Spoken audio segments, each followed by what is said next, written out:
നാം ഇന്ന് ജീവിക്കുന്ന ഈ രാഷ്ട്രത്തിലെ പകലുകളും രാത്രികളുമെല്ലാം നമ്മെ ബോധ്യപ്പെടുത്തിക്കൊണ്ടിരിക്കുന്ന ഒരു കാര്യമുണ്ട്. അത് ഇന്ത്യയുടെ ഭരണഘടനാ സത്ത പൂർണ്ണമായി നശിപ്പിക്കപ്പെട്ടുകൊണ്ടേയിരിക്കുന്നു എന്നുള്ളതാണ്, അടി മുതൽ മുടി വരെ. അപ്പോൾ അത് CPM നേരത്തെ തന്നെ ഇക്കാര്യം ചൂണ്ടിക്കാണിച്ചതാണ്. നോക്കൂ, ഇപ്പോൾ ലോക്സഭാ തെരഞ്ഞെടുപ്പാണ് വരുന്നത്. ആ ലോക്സഭാ തെരഞ്ഞെടുപ്പിൻ്റെ അത് പടിവാതിൽക്കലാണ്. ലോക്സഭാ തെരഞ്ഞെടുപ്പ് പ്രഖ്യാപിക്കാൻ ഇനി ഒരു പക്ഷേ ദിവസങ്ങൾ മാത്രമായിരിക്കും ബാക്കി. 2014 ഈ മുസഫർ നഗറിലൊരു കലാപം ഉണ്ടായി, ഉത്തർപ്രദേശിലാണ്. ആ കലാപം ബോധപൂർവം ഉണ്ടാക്കിയതാണ്. ഇന്ത്യയുടെ രാഷ്ട്രീയ ചരിത്രം പരിശോധിച്ചാൽ നമുക്ക് മനസ്സിലാകുന്ന ഒരു കാര്യം, നമ്മുടെ രാഷ്ട്രത്തിൻ്റെ പിറവി മുതൽ ഇങ്ങോട്ട് ഉണ്ടായിട്ടുള്ള ഏതാണ്ട് എല്ലാ വർഗീയ കലാപങ്ങളുടെ പിന്നിലും RSS ഉണ്ടായിരുന്നു എന്നുള്ളതാണ്. ഒരു വർഗീയ കലാപവും പെട്ടെന്ന് പൊടുന്നനെ അങ്ങനെ പൊട്ടിപ്പുറപ്പെടുന്ന ഒന്നുമല്ല, കാട്ടുതീ പോലെ എവിടെ നിന്നെങ്കിലും യാദൃച്ഛികമായി ഉണ്ടാകുന്നതല്ല. അതെല്ലാം തന്നെ ആസൂത്രിതമായിട്ടാണ്. അതിൻ്റെ പിന്നിൽ വളരെ ദിവസങ്ങളോളമുള്ള അതിൻ്റെ ആസൂത്രണം, അതിനാവശ്യമായിട്ടുള്ള മറ്റ് ആയുധ സംവിധാനങ്ങൾ, ഇങ്ങനെ മനുഷ്യനെ തീപിടിപ്പിക്കുന്നതായിട്ടുള്ള വികാരങ്ങൾ തീപിടിപ്പിക്കുന്നതായിട്ടുള്ള നുണപ്രചരണങ്ങളെല്ലാം. ഞാനൊരു മിനിറ്റ് എടുത്ത് ഈ ഒരു റൗണ്ടിലെ കാര്യം പറഞ്ഞു തീർക്കാം. നമുക്കെല്ലാം ഉള്ളൊരു പ്രത്യേകതയുണ്ട്. നമ്മൾ ഈ കഥകൾ നമ്മൾ മനസ്സിൽ സൂക്ഷിക്കും. അത് അമ്മൂമ്മമാരെല്ലാം പറഞ്ഞു തരുന്നതും പ്രപിതാമഹന്മാർ പറഞ്ഞു തരുന്നതും അങ്ങനെ വാമൊഴിയായി പറഞ്ഞു കേട്ട കഥകളെല്ലാം സൂക്ഷിച്ച് അങ്ങനെ നമ്മൾ വയ്ക്കുകയും കാര്യങ്ങൾ നമ്മൾ ആവശ്യം കഴിഞ്ഞാൽ തള്ളിക്കളയുകയും പിന്നെ വേണമെങ്കിൽ ഈ അങ്ങേയറ്റത്തെ കള്ളപ്രചരണം വേണമെങ്കിൽ ഏറ്റെടുക്കുകയും ചെയ്യും. അങ്ങനെ ഒരു കാലത്താണ് ഇപ്പോൾ ഈ രാജ്യം എത്തപ്പെട്ടിരിക്കുന്നത്. 2014 മുസഫർ നഗറിലെ കലാപം, ആ കലാപമാണ് 80 ലോക്സഭാ സീറ്റുകളിൽ 75 സീറ്റുകൾ BJP ക്യാമ്പിലേക്ക് കൊണ്ടെത്തിച്ചു കൊടുത്തത്. ആട്ടിൻപറ്റത്തെ കൊണ്ടുവന്ന് ചെന്നായിൻ്റെ കൂട്ടിലേക്ക് എത്തിച്ചു കൊടുക്കുന്നത് പോലെ 75 സീറ്റുകൾ അങ്ങനെ UP യിൽ നിന്ന് കിട്ടിയത്.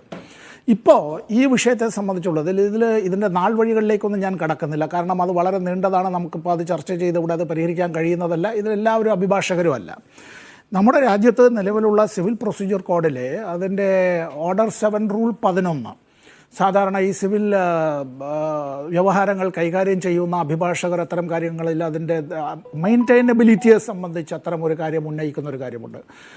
ഓർഡർ 7 റൂൾ 11 ബന്ധപ്പെട്ടിട്ടുള്ള മെയിൻറ്റൈനബിലിറ്റിയെ സംബന്ധിച്ച് ഇതിപ്പോൾ എന്താണെന്ന് പറഞ്ഞാൽ ആ കേസ് കൊടുക്കുന്നത്, പിന്നീട് ഇതുമായി ബന്ധപ്പെട്ടുള്ള കാര്യങ്ങൾ, ഇതിൻ്റെ എല്ലാം ഒരു തുടക്കം എന്നത് തന്നെ ഈ ബാബറി മസ്ജിദിൻ്റെ കേസും അതുമായി ബന്ധപ്പെട്ടുള്ള വിഷയങ്ങൾക്ക് ശേഷമാണ് ഇതെല്ലാം വരുന്നത്. അതിന് മുമ്പൊന്നും ഇതിനെപ്പറ്റി അങ്ങനെ വലിയതൊന്നും കേട്ടിരുന്നതല്ല. ഇപ്പോൾ എന്താണ് ഈ ഹിന്ദുത്വ തീവ്രവാദികളായിട്ടുള്ള ആളുകൾ പറയുന്നത്, കാശി വിശ്വനാഥ ക്ഷേത്രത്തിൻ്റെ ഭാഗമായിരുന്നു ഇത് എന്നാണ്. ഔറംഗസീബിൻ്റെ കാലത്ത് അവിടെ ഉണ്ടായിരുന്ന ഒരു ആരാധനാലയം അല്ലെങ്കിൽ ആ ക്ഷേത്രം തകർത്തു എന്നാണ്, അവിടെ അങ്ങനെ പള്ളി സ്ഥാപിച്ചു എന്നാണ്. ഈ 4 നിലവറകൾ പറയുന്നതിൽ ഒരു നിലവറ, ആ നിലവറയിൽ അവിടെ ഒരു ഹിന്ദു മതവിശ്വാസിയായ പുരോഹിതൻ, അദ്ദേഹത്തിൻ്റെ കുടുംബമെല്ലാം താമസിക്കുന്നുണ്ട് എന്നുള്ളതെല്ലാം അത്തരം കാര്യങ്ങളല്ല. അതുകൊണ്ട് ഈ പറയുന്ന മറ്റ് വാദങ്ങളെല്ലാം അവിടെ വരുന്നില്ല.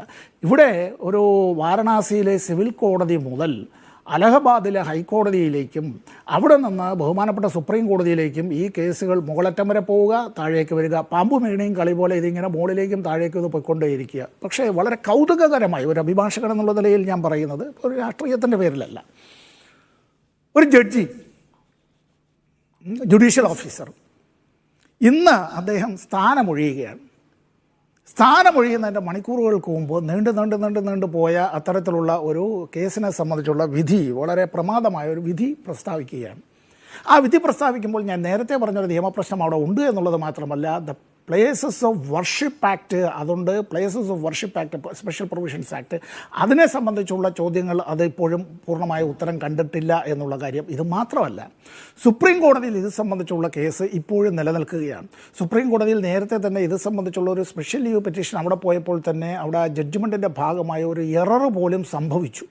അത് പിന്നീട് ബന്ധപ്പെട്ട അഭിഭാഷകർ, അത് എൻ്റെ ഓർമ്മ ജസ്റ്റിസ് അഹമ്മദിയാണ് ആ തിരുത്തലിന് പിന്നീട് അതിന് നേതൃത്വം നൽകിയതെന്നാണ് ഞാൻ മനസ്സിലാക്കിയത്. അതിൽ നമ്മുടെ സർക്കാർ ഭാഗ അഭിഭാഷകരെയും ഒക്കെ തന്നെ വീണ്ടും വിളിച്ചു വരുത്തി അവരോട് അത് അറ്റോർണി ജനറലിനോടടക്കം സോളിസിറ്റർ ജനറലിനോടടക്കം ഇത്തരം കാര്യങ്ങളെ സംബന്ധിച്ച് ചോദിച്ചാൽ ഉണ്ടായ ഒരു ഓർഡറിലെ പിശകടക്കം തിരുത്തേണ്ടതായിട്ട് വന്നു.